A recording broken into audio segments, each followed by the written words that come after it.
ain't stopping me. Hey, hey, step aside, motherfucker.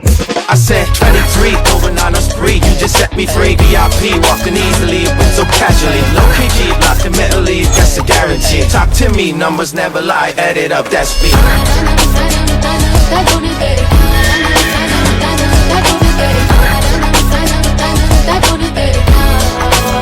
I said 23.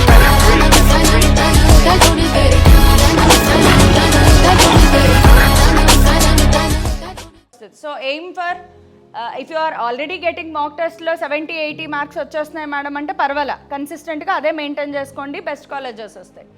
At least try for 65 to 68 or 65 నుంచి 70 మధ్యలో marks తెచ్చుకోవడానికి ప్రయత్నం చేయండి. దానికి కూడా మీరు ఒక మంచి స్ట్రాటజీతో చదవాలే కానీ విపరీతమైన కష్టం కూడా పడిపోక్కర్లేదు. ఏం జేఈ లెవెల్ ఎగ్జామ్ కాదు, ఇది ఒక ఫార్ములా బేస్డ్ ఎగ్జామ్. ప్లస్ రెండో advantage, no negative marking. So negative marking లేదు అనే దానికి అడ్వాంటేజ్ ఏంటి? మొత్తం 160కి 160 నువ్వు మార్క్ చేసుకుని రావచ్చు. మొత్తం సీలు పెట్టుకుని వచ్చినా కూడా నీకు లక్లో ఒక రెండో మూడో ఖచ్చితంగా కరెక్ట్ అవుతాయి. ప్రతి 1 మార్క్ ఎంత ర్యాంక్ డిఫరెన్స్ తెస్తుందో తెలుసా? 4,000 to 6,000 ర్యాంక్ డిఫరెన్స్ వెళ్తుంది ఒక్కొక్క మార్కుకి. వెబ్సైట్లో ఒక్కొక్క మార్క్కి, అది కూడా ఏ రేంజ్లో? బిలో 60కి వెళ్తాయి. 60, 59, 58 ఒక్కొక్క మార్క్ 5,000-6,000 ర్యాంకుల డిఫరెన్స్ వెళ్తుంది. ఇంకా నువ్వు 55కి బిలో అంటే 54, 53కి వెళ్తే 8,000-9,000 ర్యాంక్ వెళ్ళిపోతుంది. బికాజ్ ఎక్కువ మేజర్ చంక్ 50-55లో మార్కులు ల్యాండ్ అవుతూ ఉంటాయి. 40 కంటే తక్కువ మార్క్స్ వస్తే యు ఆర్ నాట్ క్వాలిఫైడ్.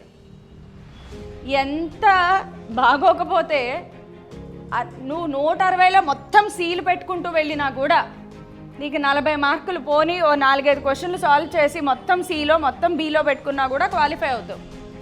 అలా కూడా పెట్టకుండా క్వాలిఫై అవ్వలేదు అంటే మాత్రం నేను జీవితాంతం ఎప్పుడూ బాగు చేయలేడు.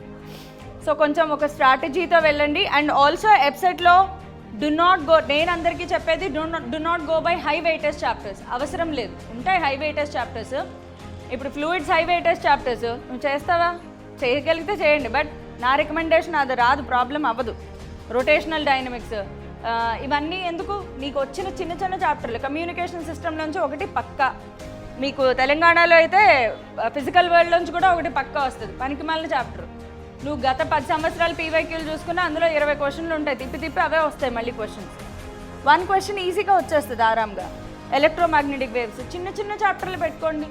The more number of chapters you are preparing is equal to the more number of marks you are gaining. And marks is directly proportional to square of your rank. నీకు ఇన్ని మార్క్స్ వస్తే అంత ర్యాంక్ వస్తుంది. So కొంచెం efforts పెట్టండి, life బాగుంటుంది. లేదంటే మాత్రం చాలా ఇబ్బంది పడతారు కెరియర్ కోసం. ఎందుకంటే ఇప్పుడు అంతా బయట మీరు చూస్తున్నారు కదా, టెక్ చాలా వణికిపోతుంది, ఏఐ వస్తుంది. అలాంటి దాంట్లో నువ్వు యావరేజ్ చదువులతో చదువుకుంటా వెళ్తాను అంటే కుదరదు. కాంపిటీషన్ ఇవ్వాల్సిందే. నీకు నువ్వే కాంపిటీషన్ ఇవ్వి. కొంచెం అది కూడా మనం అడిగేది ఎన్ని మార్క్స్? 65 to 70 మార్క్స్ తెచ్చుకోమని అడుగుతున్నాం. దెన్ నేను మళ్ళీ రాకపోవచ్చు కాబట్టి మీ ఎగ్జామ్లోగా 1 స్మాల్ ఇంపార్టెంట్ థింగ్, మ్యాథ్స్లో 80 క్వశ్చన్స్ ఉన్నాయి కదా. సో నేను మ్యాథ్స్ చాలా ఎక్కువగా ప్రిపేర్ అయిపోతాను, ఓ 50-60 రాకపోవా. ఫిజిక్స్లో ఒక 5-10, కెమిస్ట్రీలో ఒక 10, ఇలాంటి లెక్కలు వేసుకోకండి. Very much wrong. మీరు లాస్ట్ 2 years 25-24 పేపర్లు చూస్తే maths questions are highly very lengthy, very tough, impossible to solve. అలాంటి క్వశ్చన్స్ చాలా ఎక్కువ పడతాయి.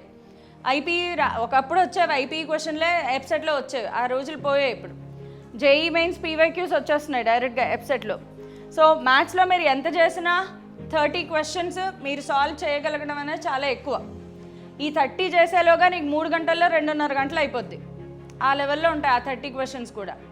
దెన్ అందుకే ఎవరిని నమ్ముకోవాలి? కెమిస్ట్రీని నమ్ముకోండి. Chemistry will save you because some questions IPE నుంచి వస్తాయి, బట్ డూవబుల్గా ఉంటాయి. కెమిస్ట్రీ చేయండి. తర్వాత ఫిజిక్స్ అండ్ మ్యాథ్స్ ఈక్వల్గా చేసుకోండి. ఫిజిక్స్ అండ్ మ్యాథ్స్ మీరు ఈక్వల్గానే పెడతారు క్వశ్చన్లు. మీరు ఎక్కువగా పెట్టేవి ఏమి ఉంటాయంటే కెమిస్ట్రీయే ఉంటాయి.